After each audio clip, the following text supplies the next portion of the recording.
Okay, let's get into this. We've been given access to just a massive stack of source materials, essentially the full debriefing of one of the most intense 24 hours in counter-terrorist unit history. The mission is officially known as Operation Hellgate.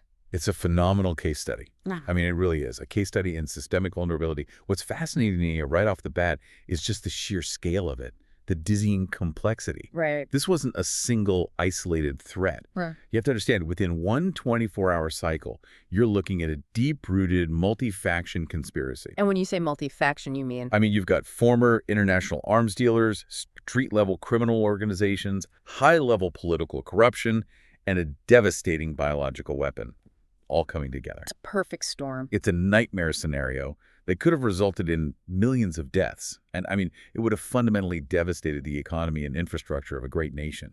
And the operative at the very center of this whole maelstrom, CTU Special Agent Jack Bauer, he was completely isolated. The stakes were already existential, preventing a mass casualty event. But he was fighting the clock 3,000 miles from his base in L.A., stranded in New York, with zero backup, and he was being actively hunted by the FBI.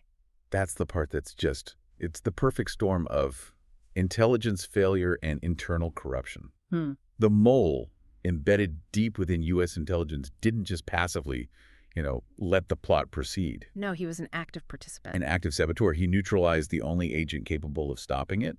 They framed Bauer for the murder of 2 federal marshals, which, I mean, that turns the entire law enforcement apparatus of the country against him. So his mission brief was basically impossible. Utterly impossible. Dismantle a plot of catastrophic proportions while you're running from the very agencies that are supposed to be helping you. So let's establish our mission for you, the listener. We're going to trace the lines of this whole conspiracy. We'll start with a simple anonymous tip and end with a pretty dramatic confrontation on the Hellgate Bridge.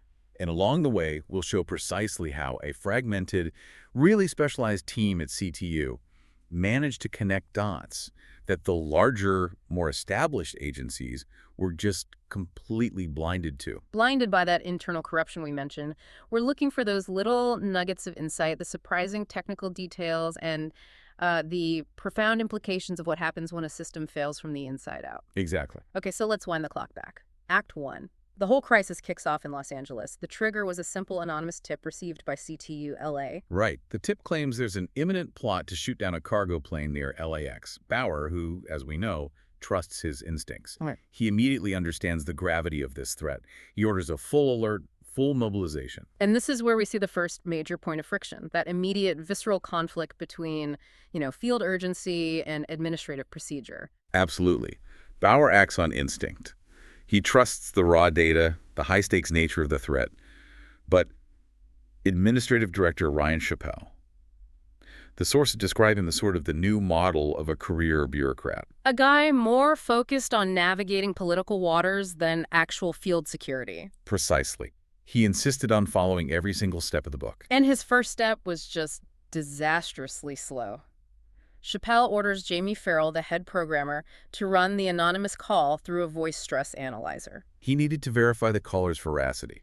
So he's essentially treating a potential terror alert like a prank call until it's proven otherwise. Which is insane. And that procedural delay, it cost them 30 critical minutes. 30 minutes. 30 minutes when a team could have been deployed, when airspace could have been fully shut down, when ground units could have been positioned. Bauer argued later, quite vehemently, that those 30 minutes were the difference between a clean sweep and a tactical disaster. In Chappelle's defense, Chappelle maintained he was just following post-9/11 mandates for intelligence validation. And it highlights that terrible tension, doesn't it? Does rigorous validation trump immediate action when the threat is potentially catastrophic? it really sets the tone for the entire 24 hours. CTU isn't just fighting terrorists, they're fighting their own paperwork. Exactly. Before we jump to the action at LAX, let's look at the initial team, because it says a lot about CTU's specialized focus.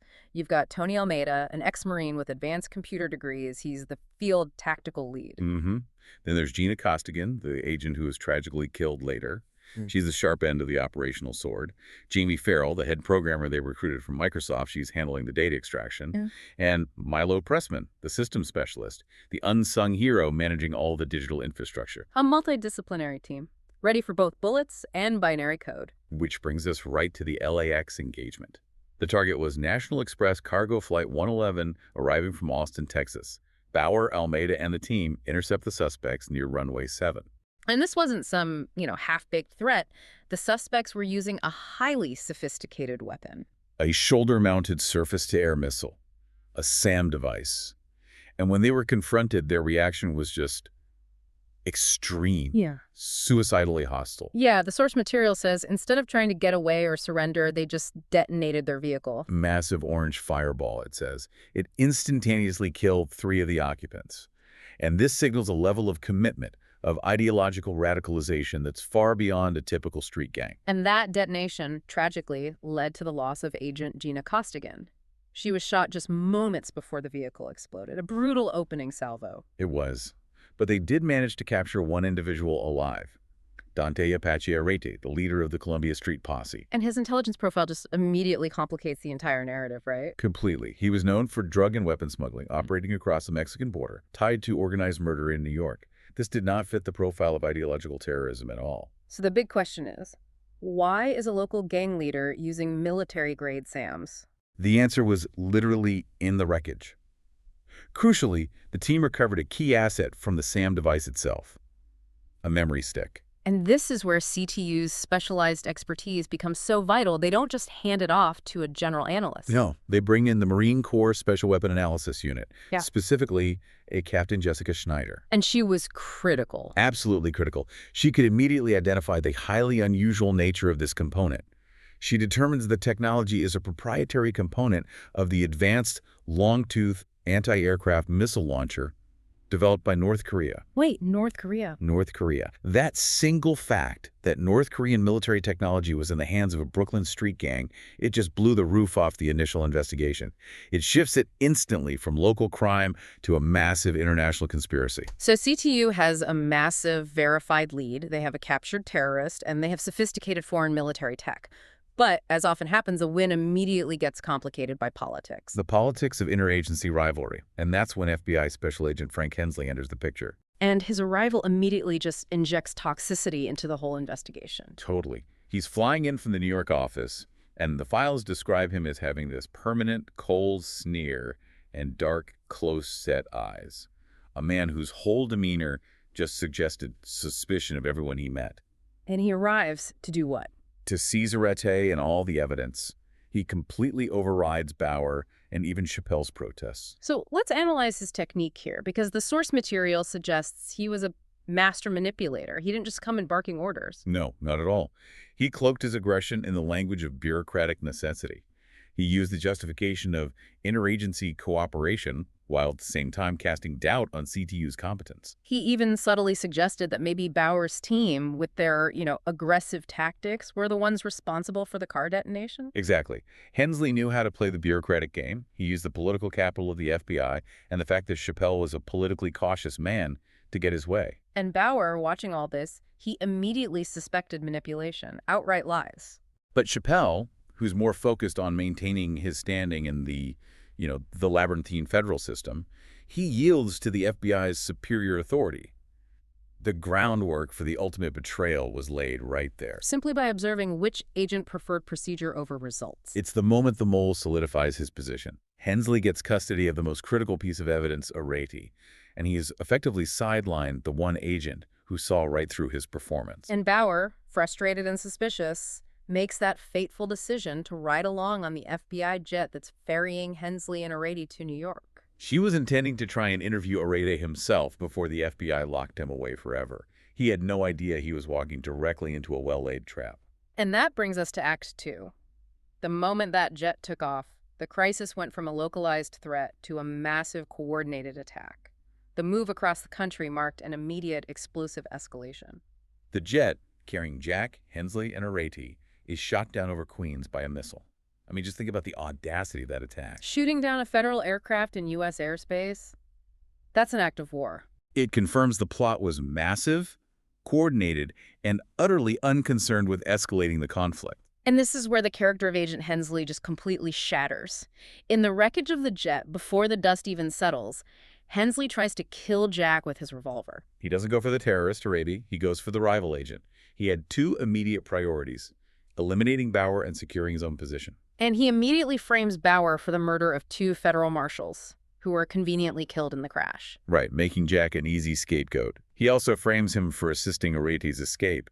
An FBI warrant for Bauer's arrest is immediately issued. So now Jack is a fugitive, isolated on the East Coast with the entire weight of the U.S. government bearing down on him. It's just an unbelievable situation. Was Hensley risking his own life by being on that jet just to eliminate Bauer? I mean, that seems like a massive risk for a mole. It was an extreme measure, but it speaks to the high value Bauer placed on intelligence and the risk he posed to the operation. By framing Jack so definitively murdering federal marshals, Hensley ensured no one in CTU would ever believe Bauer's accusations. And surviving the crash makes him look like a hero. A heroic victim, exactly. It doubles down on his credibility while eliminating the threat. But fortunately, Jack anticipated that Arete would be critical. That subdermal GPS tracker they placed on Arate's body back in LA, that becomes CTU's only link. And that move was likely driven more by Bauer's suspicion of Chappelle and the FBI than by standard procedure. Good point. Tony Almeida confirms the chip is still transmitting, but the cross-country satellite relay caused a 22-second real-time delay, and that delay is crucial. 22 seconds. It means Jack is always just under a minute behind his target, which increases the already enormous tactical difficulty of a solo pursuit. So Jack begins the hunt, tracking the signal to Tatiana's tavern in Queens. The location itself is pretty telling. Isolated, surrounded by auto graveyards, derelict warehouses. It screams organized crime, which fits Arate's profile perfectly. And Jack immediately observes Arete meeting his Columbia Street Posse gang members. You can recognize them by their blue bandanas and that disturbing coil of bloody thorns tattooed around their necks. But Arete isn't the primary player here. He's meeting the actual organizers. Right. 2 impeccably dressed Irishmen, later identified as Griff and Seamus Lynch. Their true identities were Patrick and Finbar Duggan. Okay, so we need to pause here and analyze the composition of this terror network. You have street gangs meeting sophisticated international operatives. What's the background on these Lynch brothers? Well, their history is critical to understanding the evolution of this type of threat. They were former international arms smugglers, originally aligned with the IRA and the PLO, specialists in explosives and terror tactics. And their motivation was initially ideological. Deeply. It was rooted in profound family trauma. Their father was brutally beaten by the British Army in 1972 and died shortly after. Their mother was killed by a loyalist pub bomb. Griff, the elder brother, saw the IRA as his family and vengeance as his propeller. That's a powerful ideological driver. But the source material suggests they transitioned. They weren't fighting for Irish liberation here. No, they were mercenaries. Exactly. Griff recognized that the IRA's political struggle was fading. He transitioned the brothers into high-end contract mercenary work, selling their explosives expertise to the highest bidder. Which, in this case, was whoever was orchestrating this whole plot. And the meeting at Tatiana's tavern wasn't an ideological pep talk. It was a simple asset exchange. The Irishman delivered another long-tooth missile launcher housed in an identical silver attaché case to Arete. They are logistical facilitators, turning trauma into profit. So while Bauer is on the ground tracing the human element, back in LA, the cyber team is hitting some key data breakthroughs. This is where Dorisu Men, a young, non-Korean-speaking linguist, comes in. She looked 17, the file says, and she was working on that captured memory stick. Her insight is one of the most surprising facts in this whole operation. It's incredible. She was the one who cracked the initial layer of the long-tooth software. And how? She recognized the algorithms. They were the same ones used in South Korean toy computers. Toy computer. Programs she'd worked on in her uncle's factory, which had designed a popular children's computer game. That's incredible. North Korean military tech was using encryption that was, according to her, very basic. It raises a terrifying question, doesn't it? Was it arrogance on the part of the long-tooth designers, assuming no one outside their system would look for such a low-level application? Or was it designed for rapid, decentralized field deployment, prioritizing ease of use over complex security? Either way, a huge break. A huge break. The data Doris extracted confirmed the sophistication of the targeting system. It wasn't a generic missile. It was designed to recognize dozens of specific aircraft types by IFF frequencies and heat signatures, Making it perfect for targeting a single plane in crowded civilian airspace. Precisely. And simultaneously, Captain Schneider was chasing the hardware trail. She successfully traced the long-tooth component's bus port serial number. It originated in a Shanghai factory, passed through a Swiss distribution firm. And she traced it back to a purchaser, a Green Dragon computer store in Little Tokyo, LA. That supply chain analysis just shows the global logistical reach of this plot. They were using legitimate-looking commercial fronts to import and stage high-grade military hardware. That serial number trace was the trigger for the next tactical response. Tony Almeida and Captain Schneider raid the Green Dragon facility. They find more long-tooth launchers ready for shipment. Right, and they also capture Agent Ito Nakajima, who they mistakenly thought was a gang member named Saito, but was actually a Japanese Special Assault Team agent who had infiltrated the crime clan associated with the facility. A perfect example of the fog of war. But the true complexity of the enemy's operational security was revealed when the cyber unit Milo Pressman, Michael Chen, and Danielle Henkel went in to extract data from the mainframe at Green Dragon. And they were met by a devastatingly sophisticated chemical firewall. We need to spend some time here, because this is a truly terrifying detail. This elevates the plot way beyond conventional terrorism. It wasn't just encryption, it was a physical trap. Hydrochloric acid and electricity. My God. Absolutely. The computer security system was booby-trapped. The moment the CTU team began tampering with the core processor, it triggered a system designed to rupture Pyrex tubes embedded in the ceiling, releasing a downpour of scorching, highly conductive hydrochloric acid. The acid served two purposes. First, as a chemical weapon against personnel. Second, as a highly effective conductor. Because immediately after the acid deluge, the system unleashed thousands of volts of electricity. So the electricity followed the conductive acid wash, Effectively frying the internal circuits of the computer and annihilating the data. But it's also horribly executed Michael Chen and Danielle Henkel. Milo watched, helplessly, as his team was electrocuted and dissolved. Wow. This confirmed that the enemy was not just resourceful, they were employing military-grade chemical denial tactics. They anticipated digital extraction efforts and were willing to annihilate their own base to protect their core data. It shows a highly trained, deeply resourced opponent. Which brings us to Act 3. The moment the Green Dragon facility was breached, the network accelerated and they demonstrated just extreme ruthlessness. Shortly after those LA breakthroughs, Dante Ortiz' usefulness was terminated. He was a loose end. Yeah. A liability. Ortiz was killed when the very attaché case he was carrying containing the second long-tooth missile exploded while he was crossing the lower level of the 59th Street Bridge. A remote detonation by the Lynch brothers. Exactly. They used him as a pawn and then eliminated him to avoid capture or questioning. The GPS signal immediately vanished, confirming the annihilation of his body. And Griff, one of the brothers, removed the memory stick from the now-destroyed missile and tasked a new, naive operative, Liam O'Connor. He was the brother of a woman Jack was sheltering, Caitlin O'Connor. Liam, thinking he was just delivering computer parts, was instructed to take the final attaché case to a man named Taj in Brooklyn. And this delivery lead finally allowed CTU to identify the ultimate recipient. Yes. Nina, the CTU analyst, confirmed the recipient was Taj Ali Khalil, a renowned Afghan terrorist. And the source files on Khalil are crucial here. He was not some low-level fanatic. He was formerly trained and supplied by the CIA during the Soviet occupation. An expert in Stinger ground-to-air missiles. A hero in the war against the Soviet Union. So a former American ally is now the centerpiece of a plot against America. What drove that lethal inversion? Profound, bitter revenge. It was rooted in a catastrophic betrayal. Taj harbored this deep, visceral hatred for the U.S., stemming from the CIA cutting off his clan's weapons supply after a renegade from his clan provided intelligence to the Soviets. This abandonment left his people catastrophically vulnerable. And what followed was truly horrific. The Soviet Spetsnaz unit subsequently hunted down his clan. The atrocities documented are chilling.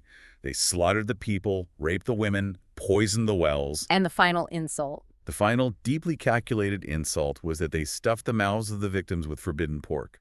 This was done so they could never, ever sit at the nut table with their god. For Taj, this was not politics. This was a profound, spiritual betrayal that demanded direct, lethal vengeance on the U.S. With the motive identified, Jack, still operating solo and as a fugitive, tracks the plot to Khalil's Middle Eastern Foods deli on Atlantic Avenue in Cobble Hill. He takes a massive risk, entering under the alias Shamus Lynch. But he is quickly identified and captured by Taj's men. And his capture leads directly to the FBI assault on the building, but this assault is no rescue mission. No. Jack makes another horrifying discovery that just solidifies the mole's intent. The FBI, under Hensley's command, is using military-grade incendiary CS gas grenades, the same deadly devices used during the ill-fated, devastating Waco siege. And the significance of that specific gas is immense. It confirms Hensley's objective. Standard tear gas is non-lethal crowd control. Yeah. Incendiary CS gas is designed to burn, disorient, and kill in enclosed spaces. He didn't want to capture his Afghan allies. He wanted them dead, annihilated, ensuring they couldn't be questioned, thus further proving the Afghanis had served their purpose and knew too much about the larger plot. Jack and Taj, now oddly aligned in their immediate need for survival, escape through a hidden route, the historic 1844 Atlantic Avenue Tunnel. This tunnel, built by the Long Island Railroad and sealed since the Civil War, became their escape route. It was a horrific passage.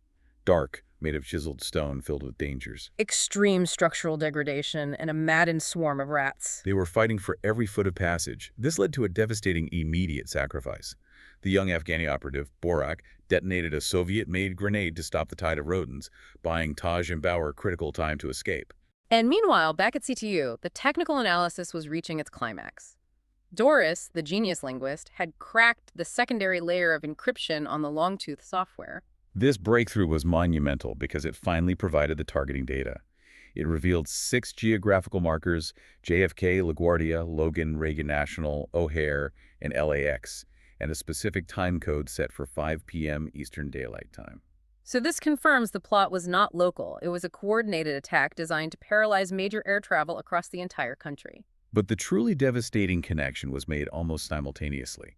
CTU received news of a massive CDC transfer. Lethal 1918 Type A influenza cultures were being moved via a chartered Boeing 727 to Paxton Pharmaceuticals in New York. And we have to pause and consider the biological threat here. The 1918 strain, the Spanish flu, was uniquely virulent and terrifying. It didn't primarily kill the very old and the very young like seasonal flu. No, it reversed normal flu mortality patterns. It targeted and killed millions of young, healthy adults in the prime of their lives. People whose immune systems essentially overreacted to the pathogen in what's now known as a cytokine storm. The implication is horrific. If this strain were released over a major city, the infrastructure, military, police, medical staff would collapse almost instantaneously. The link was undeniable. The CDC 727 was the same specific type of aircraft Arate was targeting in LA. And crucially, Hensley had already convinced his superiors at the FBI to institute a bureau-wide intelligence blackout, shutting CTU out of the second CDC flight alert. This confirmed everything. The 727 carrying the devastating 1918 flu strain was the true target. The goal was not to simply shoot down a plane, but to disperse the virus over the dense urban environment of New York City.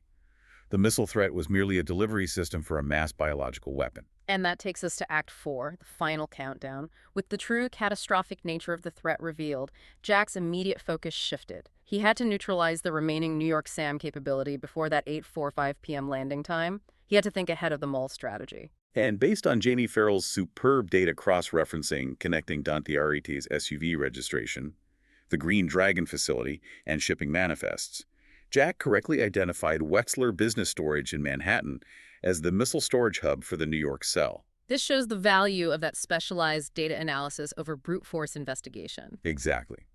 Jack, with Caitlin O'Connor now helping him, infiltrated Wexler. He quickly identified the storage unit on the 6th floor, and this led to a massive, decisive confrontation. He neutralized most of the remaining elderly Afghan operatives. Men who, as Jack mused in his report, were once true heroes of the Soviet war, now reduced to mercenary work, guarding missiles for a plot masterminded by an Iraqi mole. And Jack, in a tactical masterstroke, destroyed the stored Longtooth launchers by causing the fully loaded freight elevator to plunge 6 floors. Which crippled the New York SAM capability. Ah. But while that action bought them time on the ground, the financial arm of the plot was still active. Right. Jack and Caitlin tracked that thread to Felix Tanner's Perlich security offices on 5th Avenue.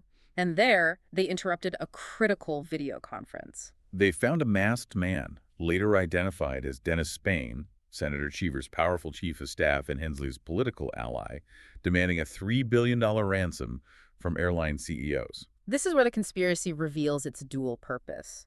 So the missile threat was just a cover for financial extortion. Yes, but the extortion wasn't the endgame. It was the funding and the distraction. The terrorists knew that the threat of missiles hitting passenger flights would force the corporate world to pay up immediately, creating a massive war chest. while the true biological attack was being deployed in the background, masked by the financial threat. Spain and Hensley were working together. Spain leveraged the panic politically for money, while Hensley secured the path for the actual biological attack. The countdown was almost over. CTU realized the 5 p.m. time code was a decoy designed to draw attention to multiple airports. Right. The CDC flight's actual landing time, 8:45 p.m. EDT, perfectly aligned with the LaGuardia flight path, and this allowed them to deduce the final optimal location. The Hellgate Bridge. A railroad bridge spanning a turbulent nexus of rivers near Astoria Park. Tactically perfect. Secluded, offering a clear line of sight to the LaGuardia flight path and utilizing a complex industrial area for cover. The name itself is just ominously appropriate. But the mole's network was still devastatingly effective.